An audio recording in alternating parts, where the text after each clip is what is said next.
Hi, welcome back to the Conflict Hotline. Annett is back with us, and I want to introduce also Matt Zweier, who is joining us for this scenario. Matt is going to play Austin. How old are you, Austin? I'm 9 years old. Thank you. And Annett is going to play Cynthia. How old are you, Cynthia? I'm 13. And Yannai is going to play Harold, who is the dad. Okay, so it's a very simple situation. You will understand it right away because I'm sure you've seen many of them. Cynthia, the board's ready. Come on, let's go play Monopoly. Oh, please get out of my room. I'm reading. You said we were going to play Monopoly. I'm ready to play. I didn't say that. I want to read Guys, now. can you just stop fighting? Okay, who started it? He just came into my room. She said we were going to play Monopoly. Guys, you have to learn to get along. I don't want to get along. I want to read. But she told me we were going to play Monopoly together. Stop bothering your sister.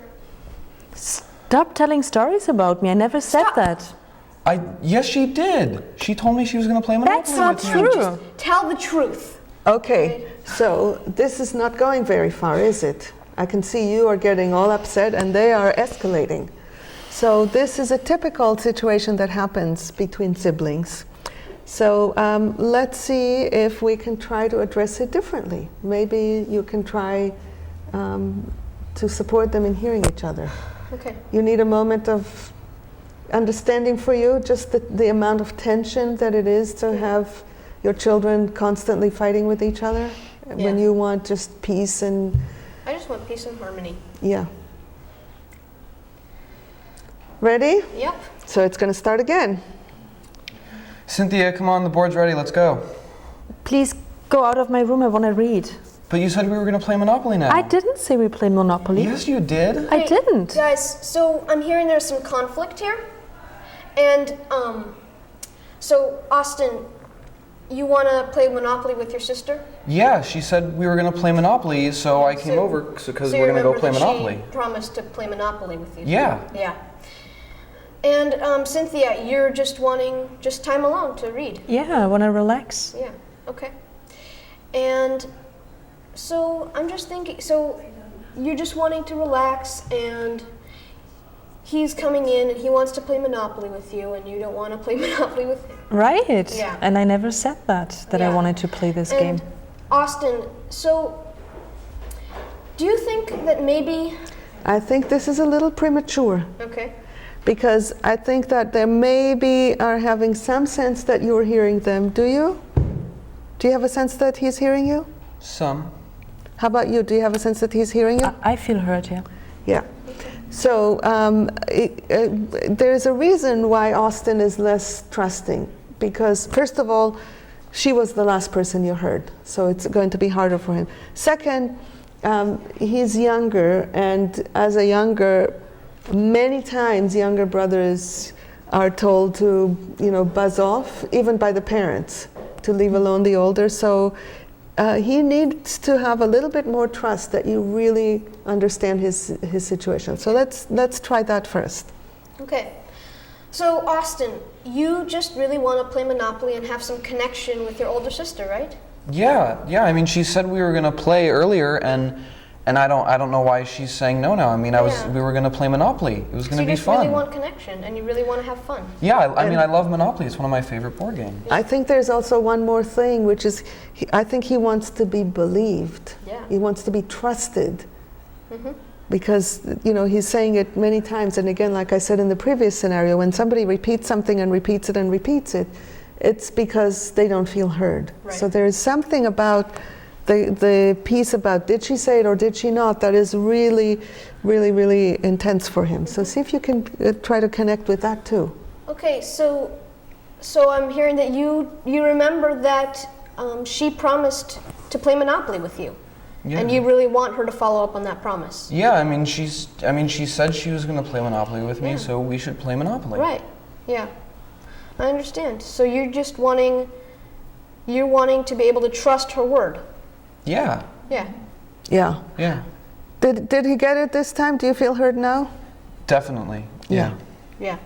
Okay, now, so that's the first order of business. If you have siblings two kids that are fighting with each other, is the first thing is for them to have a sense that you hear them. And you've already gone a long distance because you didn't say, you're the younger, you should, you're the older, you should, none of that. You just gave each of them a piece of hearing. So they trust you, but they don't yet trust each other. Right. So if you're going to ask them to solve a problem before there's trust, remember what you said in your interview, connection comes first. Until there's connection, they can't solve the problem together. So how are you going to help them connect with each other? So, Cynthia, I'm wondering if you can understand that you're really wanting relaxation and reading. Yeah. And I'm just wondering if you could just say to me what you think that your brother is wanting right now. Well, he wants to play his favorite board game, Yeah. and he wants to play it with me. Yeah. And so I just am curious, I want to check whether or not she agrees or whatever. Does it feel good to have her just say that? Yes. Yeah, definitely. Especially the fact that she emphasized wants to play it with me, because it's not just about I just want to play the game. Yeah. I want to play it with her. Yeah, so she got it and there's a relief even though she's still not wanting to give it to you. This is so important that there's something about being heard and understood that gives us relief regardless of whether we're going to get what we want. So now let's see if you can get him to do the same thing. Yeah. So, Austin, I'm wondering if you could just tell me what you think that your sister is wanting right now. She wants to just be alone in her room, reading her book or whatever, and not have me there. Yeah. Yeah. Is that true? Yeah, and it feels really good to hear that. Yeah. So you kind of understand where the other is coming from now. So, Cynthia, I'm wondering if there's some way that you can think of honoring your needs and your needs for relaxation and alone time, and his needs for connection with you, so that both of you come out happy with the situation. So connection with me at a later point would be something Okay. I can see. So let's see if that works for him. Before you even check with him, I just want to highlight how important it is that you named all the needs so that he hears his need, she hears her need, and you're inviting her to hold both just by the way that you're asking. That is such an important thing because then it's not easy for you to just say, I don't care about him anymore. Yeah. Now let's, yeah. So, Austin, I'm wondering if you could meet your Monopoly desire right now by maybe inviting some friends over to play, and you could also have the connection with your sister that you want by maybe I don't know, what do you think, what would you like to do with her that would satisfy that need for connection?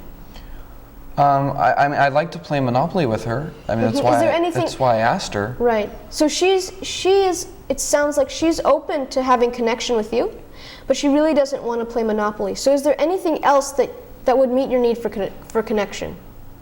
I mean, if there's something else we can, like another game that she likes more than Monopoly, maybe. And Yeah, I something bet like that. anything that even if you don't like any game, just the fact that he's willing to entertain another game, that he gets it, that he's open to it, it makes it easier for you to want to give him what he wants, doesn't it? That, and that I hear that I'm out of it for now. Yeah, I can do what I want to. yeah. Yeah. So, do we have a solution?